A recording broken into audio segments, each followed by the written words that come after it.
don't see him defeating Atiku. He can't defeat Atiku in the ADC. He can't. See him, he even waited until the very end. Those who were smart went into ADC from the very beginning. So they took over the structures of the ADC. You are coming in with nothing. And you are going to rely on that. So that's why there is relying on negotiations now. Because it's only a negotiated outcome that can hand him the ticket of the party. It doesn't have his. Atiku is not going. He will prefer any other person safe. So structures, individuals. So these people that are in ADC, where are their structures? You understand what I'm saying? Where are the formations? Where are their social? Where are the formations that are with them in this place? Even the person with the greatest quote unquote popular support, Obi, does not have control over the Obidient movement, and so he cannot take the Obidient movement anywhere. He cannot use the Obidient movement to negotiate. It's actually at the mercy of the Obidient movement. So that's what I'm saying. So they are creating a narrative that they know they will fail, but they are creating a narrative that they will now suck us into division to now say that that they failed because some other people stole the election. Now, will it me to this final political question? There's a coalition called the ADC, and they say strongly Atiku, El-Rufai. Yes, on one hand, some commentators say the disgruntled aggrieved, Aregbesola and the likes. On what basis will they be able to oust the current administration? And if, based on your earlier statement that they're actually meeting up to some of the things they said out, shouldn't they be allowed to consolidate, lay a foundation for a better movement towards progress? What's your take? So my take is very simple on this. So the first narrative that I always try to, if anybody talks to me, I try to correct is that I think that we are also, I think we are creating a situation where we want to, it looks like certain people are trying to lead us to a situation where they can make certain claims in 2027 and then create crisis. Okay? And why am I saying that? One of the narratives that reinforces that is this narrative of a coalition. What is a coalition? A coalition is a coming together of forces, social forces, not individuals. That means structures. Structures, individuals. So these people that are in ADC, where are their structures? You understand what I'm saying? Where are the formations? Where are their social? Where are the formations that are with them in this place? Even the person with the greatest quote unquote popular support, Obi, does not have control over the Obidient movement, and so he cannot take the Obidient movement anywhere. He cannot use the Obidient movement to negotiate. It's actually at the mercy of the Obidient movement. So that's what I'm saying. So they are creating a narrative that they know they will fail, but they are creating a narrative that they will now suck us into division to now say that that they failed because some other people stole the election. What preparation are they making right now that is serious, that shows that they actually want to win any election? There are off-cycle elections that have been taking place. Have they participated? What is their strength? I mean, are they campaigning? Nothing. Up to now, the conversation amongst them is still individual conversations. Who will run, who will not run? What does the ADC stand for? We don't know. We know what APC stands for. At least we know what this government is doing. Now, what will you do differently? If you come out and you condemn what they are doing today, what will you do differently? That's a program that people. That's a program that people can have a conversation around, because that's how democracies work. That's why, for example, even in Britain, you say they call the opposition loyal opposition. His Majesty's loyal opposition. Opposition, you also want to take power, but you are loyal to the tenets of the state. That's why you prefer alternatives. And the solution, practicable. And then you now try to convince people about your alternatives based on what you before. But we are not seeing any of these things happening. So I'm saying that I'm saying that these are people who are actually planning to fail, but they actually want to carry the entire nation into that psychosis of failure to share that with them, because this nation deserves a much better than this opposition and these people that are calling themselves the opposition coalition now. This nation deserves much better than that. Even though Nigeria is not wishing for a one-party system, but based on some of these indicators that some things are trying to work, but let's not say it's working. No. They're trying to work. Would you ask that we do two parties, where one actually, probably let's say the APC's direction, where other parties merge if they think the ideology aligned, so they don't waste money during electioneering, because 2023 election exposed most parties didn't campaign. Absolutely. It was a waste of our resources. Now the ballots were just wasted. Now, so to speak, example of the shortest example, how many did you gather? SDP even that had structure without all, yes, couldn't even perform better at the polls. Now we're saying, do we go back to two-party system, because we can't operate in one-party system? Do we do two parties, save ourselves all of this, and allow other parties merge and align and become? So the question really to ask, and that's why I say the biggest problem of Nigeria's democracy is the political class, is the ruling class. They are the biggest obstacle to our democracy, because this is a conversation that they should be having. We should not be having this conversation on their behalf. They are the ones who should be strategizing. So for me, there are two options. You want to force a two-party situation into being, or you want it to emerge. Again, I think that the current situation is also going to be consequential for how political parties are run in this country, because post 2027 you are going to then have people are going to come to their senses about the necessity to actually form real parties and come together really, and that between 2027 and 2031 you are going to then have the emergence of those two emergent two-party. So I think that's going to happen, because after 2027 there will be realignment of forces, and by 2031, when this president is no longer going to be on the ballot, he's going to play the role that people know him to play. He's going to become a statesman. It's more like a foundation. Yeah, he's going to become a statesman that will now force them into those too much. Most of the active politicians right now are people who. So people wonder when you see the likes of people who say, "Oh, this person has crossed, has defected." Yusuf was the one who said, "I like the narrative from Kado." Kado said they are returning to the APC because they were part of the APC in 2015. It was because Kwakwaso could not get what he wanted to get that took them out, of the district. Okay, so they are returning. But if you look at where is the active politician in Nigeria today, from anywhere in the country today, that is in their 50s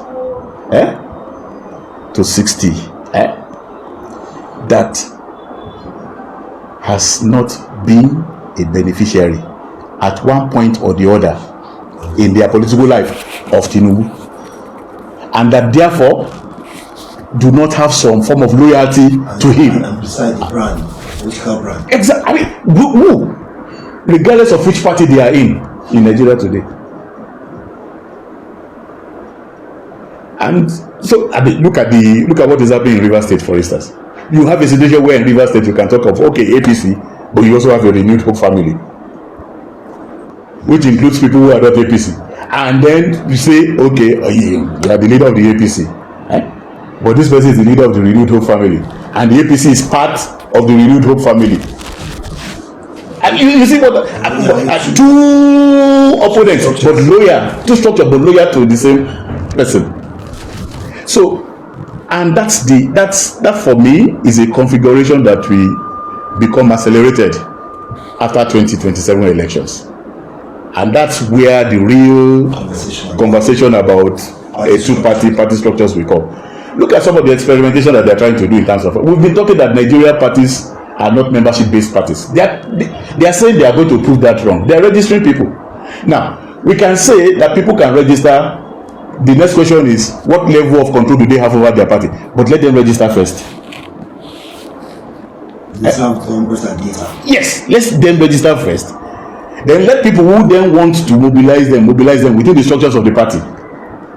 Because the challenge we have had in the past is that you don't know who party members are, apart from the potentates.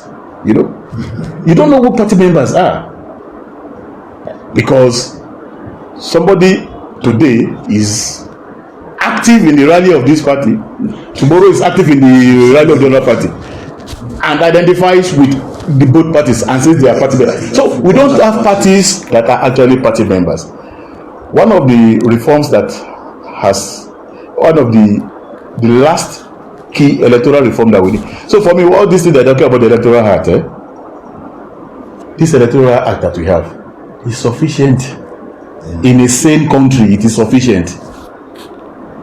It's the Greeks that say that the more corrupt a people are, the more numerous their laws. It's sufficient. We have over-reformed INEC. We have over-reformed the system.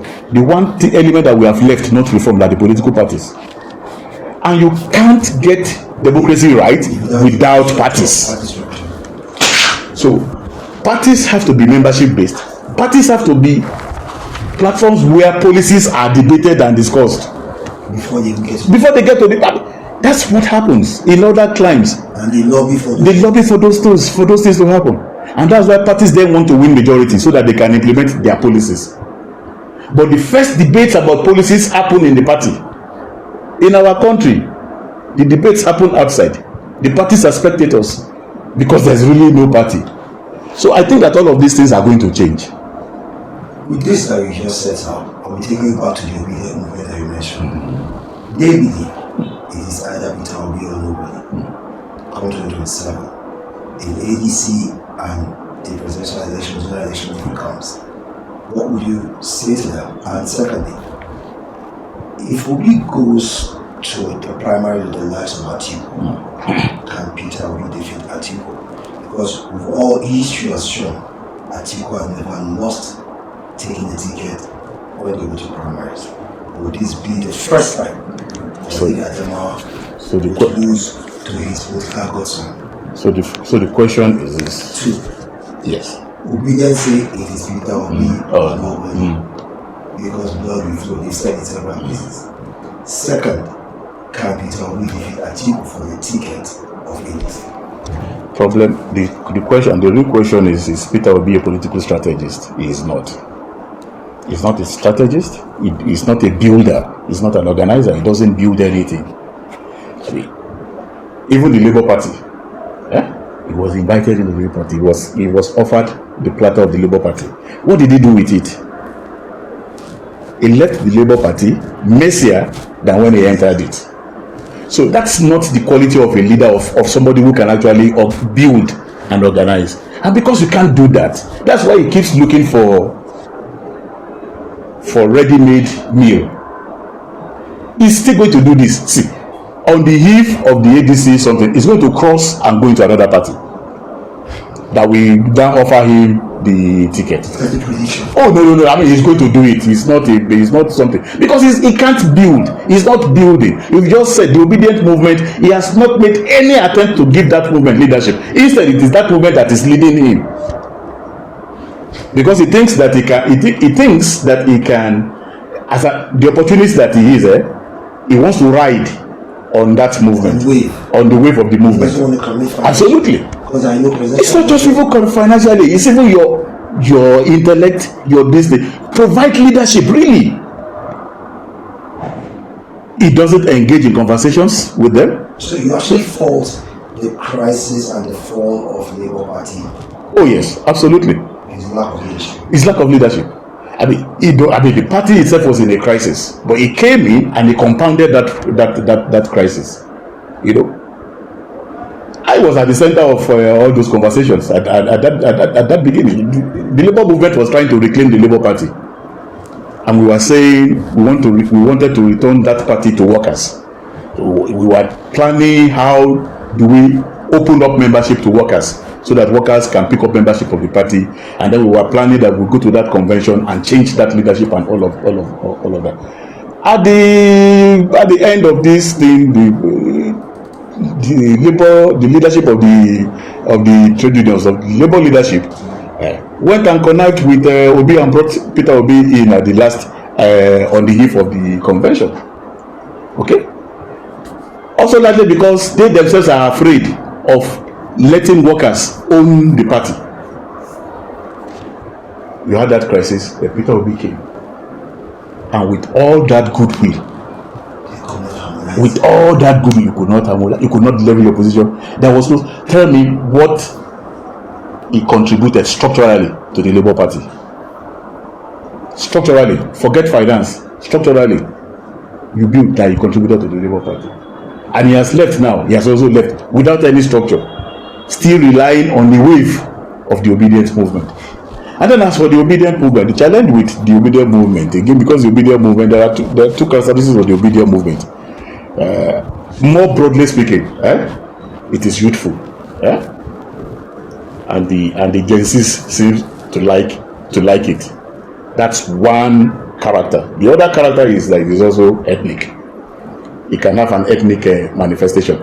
Those who own it the most and who make the threats that are being made are actually ethnic.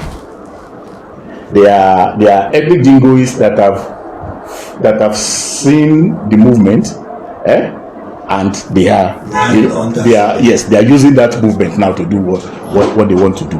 Okay, but the biggest challenge with the Gen Zs globally is the disdain of the Gen Z for organization and for discipline. The Gen Zs are not disciplined. They are not structured. Yeah. Yeah. Because look, you have that strength. You have that strength. Where are the structures of the Obidient movement really? Outside of the internet. No, seriously speaking. But because the internet is a tool that the Gen Z can use very well, and they mobilize, and so they replace they substitute virtual communities for real communities, virtual organizations for real organizations. So they don't test themselves, they don't do anything. The reality, they don't do anything but on this thing. So, and they're going to turn out. So I said the last time, look at what happened with the presidential election. Look at the number of votes that they gave Peter Obi, 5 million. Did that translate into any significant something when Kogi elections then came a few months after that? Did it translate into anything for Labour Party? No! So it's individualistic, it's focused on one person, on a cult of a messiah, and now this person is actually not even a leadership material. So you have double wahala in the words of fella. So you don't see him defeating Atiku? He can't defeat Atiku in the ADC. He can't. See him, he even waited until the very end. Those who were smart went into ADC from the very beginning. So they took over the structures of the ADC. You are coming in with nothing, and you are going to rely on that. So that's why there is relying on negotiations now, because it's only a negotiated outcome that can hand him the ticket of the party. It doesn't have his. Atiku is not going. If I will prefer any other person, safe. So for me, that's the danger. I've said, and for the Obidient movement, a moment is not a movement. That's the lesson that history has taught us repeatedly. A moment is not a movement. Thank you so much, sir. It's been an interesting conversation.